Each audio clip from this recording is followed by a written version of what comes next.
E aí, pessoal, muito prazer. Eu sou o professor Davi de História do curso Universitário EAD e hoje então a gente vai conversar um pouco sobre o programa da nossa disciplina aqui, da cadeira de História. Nós temos 4 aulas semanais, vocês vão assistir uma aula de verdade então, com os alunos junto ali, a gente dando a aula, explicando bem a matéria, formulando resumos para vocês, dando aquelas dicas essenciais, o que mais costuma cair, focados no Enem, na prova do Enem, e nos vestibulares das universidades federais. Então a gente faz um trabalho completo, passa por todos os tópicos importantes de história e, claro, aprofundando mais ali as questões que mais têm chance de cair nos vestibulares das federais e especialmente no Enem, certo?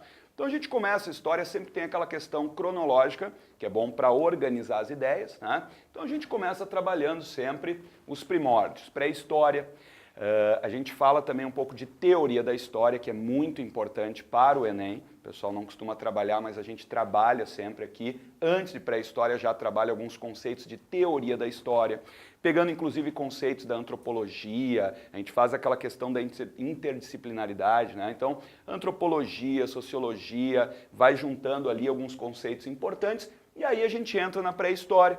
Pré-história no Enem não costuma cair muito, mas a gente vai trabalhar também, certo?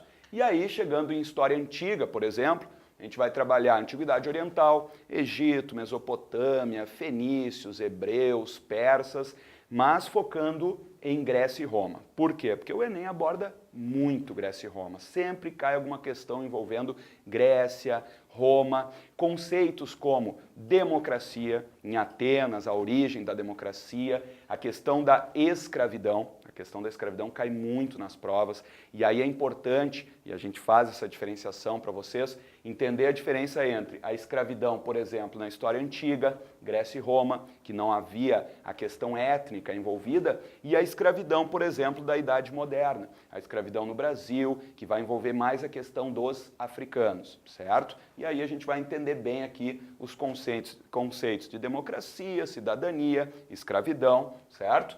Chegando na Idade Média, período medieval, a gente vai ver, vamos falar sobre os bizantinos, muçulmanos, os povos ali do Ocidente, os povos bárbaros, Reino dos Francos, mas temos que abordar, obviamente, o feudalismo, estruturas políticas, sociais, econômicas. O Enem curte muito abordar a questão cultural, né? O teocentrismo, a mentalidade dos homens da Idade Média, o domínio da Igreja Católica sobre o conhecimento, certo? Então esse monopólio cultural sempre aparece alguma referência. E na Baixa Idade Média, obviamente, vamos falar também das cruzadas, o renascimento comercial e urbano, a crise do século XIV, assuntos que sempre são abordados nas provas.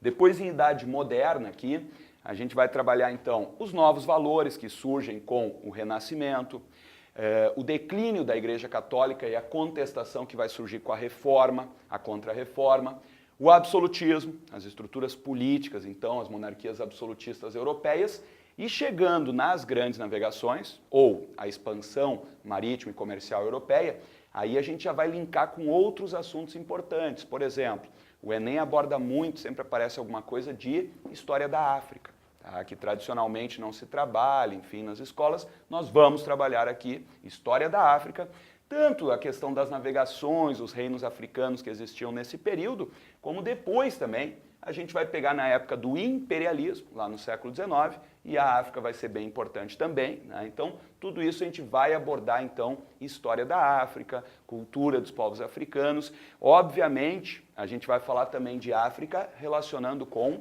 Brasil. Isso é uma outra questão que o Enem cobra muito, e isso é legal, né? A gente tem que sempre fazer esse link aqui, ó.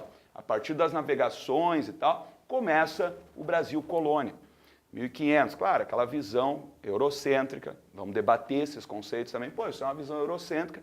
Então, um outro assunto, um outro aspecto, ó, o professor, enquanto o professor de geral vai estar dando isso aqui, o professor de Brasil já vai estar abordando, por exemplo, os povos nativos do Brasil, que é outro tema que tradicionalmente não se trabalhava e tem aparecido com frequência no Enem e vestibulares das federais também. Então vamos falar sobre os povos nativos do Brasil, que viviam aqui muito antes da invasão dos portugueses. Aí a gente chega em Brasil Colônia. No Brasil Colônia, a gente tem que abordar as estruturas políticas, capitanias hereditárias, o governo geral, estruturas econômicas, a economia, o ciclo do açúcar, o ciclo da mineração. Então, tudo isso a gente vai trabalhar, as revoltas do Brasil colonial e o tema da escravidão, como eu estava falando, povos africanos sendo trazidos para cá como escravos. Isso sempre é abordado alguma questão no Enem. Claro, a escravidão já pega Brasil colônia e Brasil império, certo? Então esse tema a gente vai trabalhar bastante, sempre aparece alguma questão.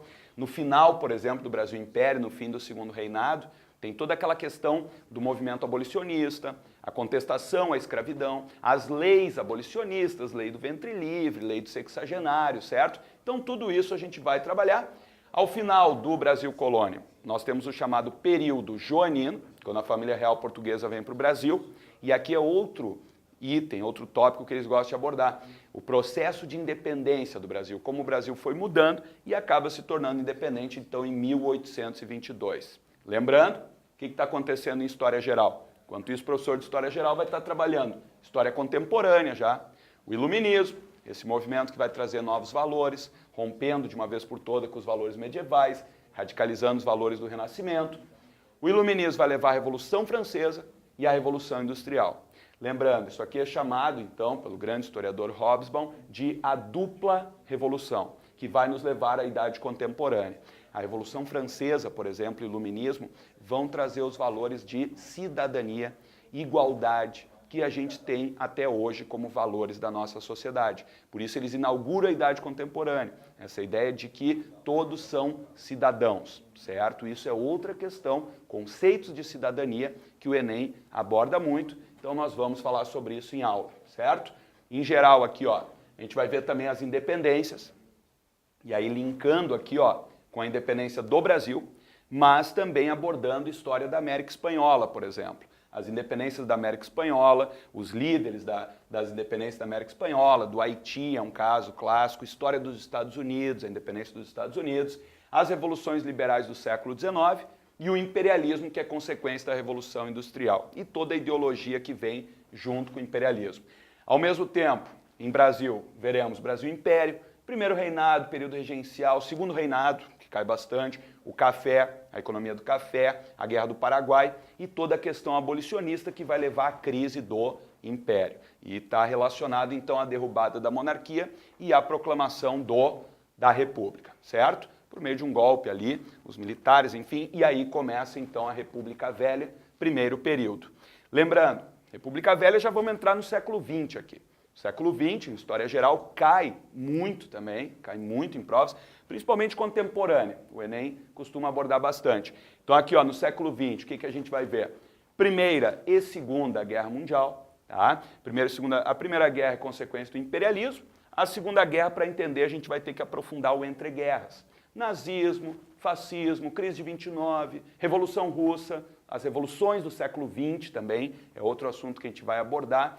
E aí, a partir da Revolução Russa e a formação da União Soviética, nós teremos então aquele mundo socialista que vai ameaçar o mundo capitalista e aí a Guerra Fria. Dentro da Guerra Fria nós teremos vários assuntos, né? Pega em 1945, 47 em diante, até ali queda do Muro de Berlim, fim da União Soviética, e aí a gente termina aqui em História Geral abordando questões de atualidade.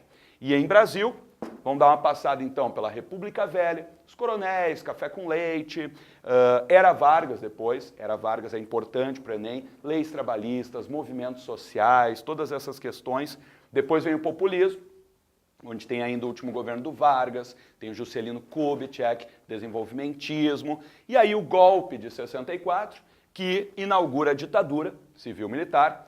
O Enem aborda questões da época da ditadura, censura, enfim, então vamos trabalhar bem esses governos da ditadura, que vai até 1985, e a partir de 1985 a gente vai dar uma passada, então, nos últimos presidentes da história do nosso país, dentro do período chamado de Nova República, certo? E aí, em geral e em Brasil, a gente termina juntos, a gente vê toda a matéria, então, até o Enem com vocês, certo? Então, convido todos vocês a assistirem nossas aulas, será um grande prazer e vocês não vão se arrepender, vocês vão ver que o nosso curso aqui realmente vai ser um curso bem completo de história, vocês vão ver tudo bem aprofundado, com um foco justamente nessas provas que vocês farão. Valeu!